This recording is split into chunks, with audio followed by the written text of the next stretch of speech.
এরকম একটা 50 মিনিটের একটা পোস্টার দিয়ে এরা শুরু করলো প্রমোশন। আমাদের হাতে খুবই কম সময়। 27th of February Pralay launch হচ্ছে, প্রলয় আসছে আর কি, প্রলয় 2, আবার প্রলয় 2 আসছে উইথ অনিমেষ দত্ত এবং সঙ্গে তার আরো অনেক সাম্যপাত্র নিয়ে আসছে এবং অনেক বড় ঘটনা নিয়ে আসছে, আরো অনেক বড় ভাবে আসছে। আপনারা দেখলেই বুঝতে পারছেন, যেহেতু পোস্টারের সাইজ যদি 50 হয় তাহলে অনিমেষের সাইজ কি হবে। মানে আমি কাজের কথা বলছি, মানে ছবি গল্পের কথা বলছি, গল্পের সাইজের কথা বলছি। শোর মধ্যে খুব বদমাস সব শুনবে।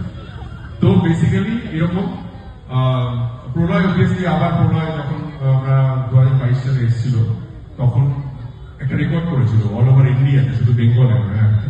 এবং তারপরে সবাই আপনারা বলেছিলেন কবে আসবে আবার প্রলয়, কবে আসবে আবার প্রলয়, কবে আসবে অনিমেষ দত্ত, কি গল্প নিয়ে আসছে, অনিমেষ দত্তর ব্লাস্ট হয়ে গেছে তাহলে কি হবে, সব গল্পে আপনার সব প্রশ্নের উত্তর থাকবে এবার আবার প্রলয় খুঁজতে। আগেরটাই ছিল কবি বলেছেন মেলাবেন তিনি মেলাবেন, আমি ম বলি না ক বলি, খেলাবেন তিনি খেলাবেন। কিন্তু এই ব্লাস্টের পর ডায়লগটা একটু পাল্টে গেছে।